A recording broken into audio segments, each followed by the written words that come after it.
I'm Mary Jane Kornacki. And I'm Jack Silverson, and together we are Amicus, a consultancy based in the United States where we work in healthcare, and our work focuses on building relationships within healthcare organizations that are really fit for purpose for the challenging work that it really is required in today's organization.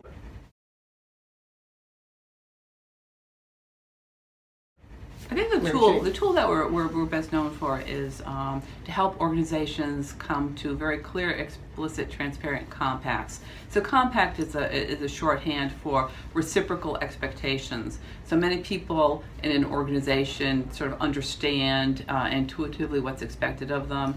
A compact is a maturing of that relationship where one might have an expectation of their leadership. And so there's a clear line between the leadership, what the leaders expect of people in the organization, and what people in the organization have a right to expect of their leadership. All right, so you'd have a compact would be a document, and usually have the two parties to the deal, whether that's the executives and all staff, or executives and doctors. So a leader compact might spell out what the organization is going to do to help leaders be successful, be that training, information, mentoring, development, recruiting colleagues who are top rate. And what in turn the leaders will do for the organization themselves, being transparent, being good managers, executing as they're expected. So it's a two-way, transparent understanding, or a two-way deal, if you will. And what's really important about these things is it then lays the groundwork for giving each other feedback. In terms of when we are and when we aren't keeping our commitments, rather than talking about people, there can be direct conversations, and then people can really get on with the really important work.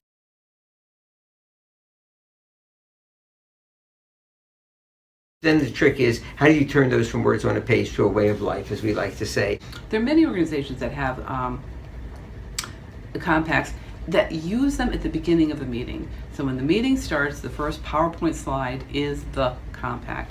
It orients people, it reminds people that this is a partnership, that nobody can go it alone.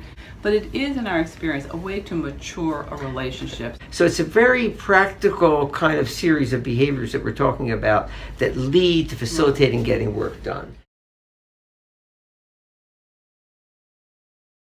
When it came to the work of Virginia Mason, I was around in those early days.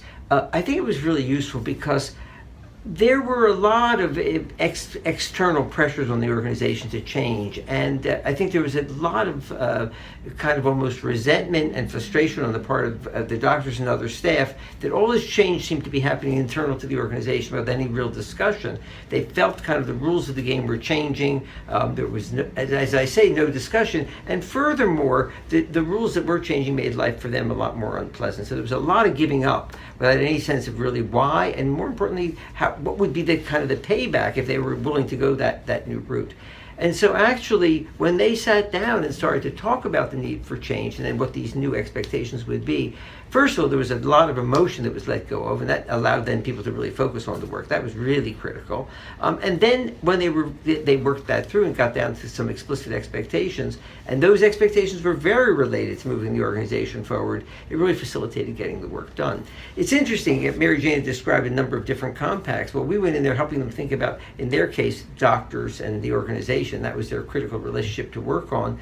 But then it went beyond that. They created this idea of a leadership compact, and then their board, their external board, also felt it was important that they have explicit expectations between them and the executive leadership. So they fostered 3 compacts, and I think if you would ask them, they would say that it was very instrumental in being able to get results. So the clearing up those relationships really made them much more disciplined in execution.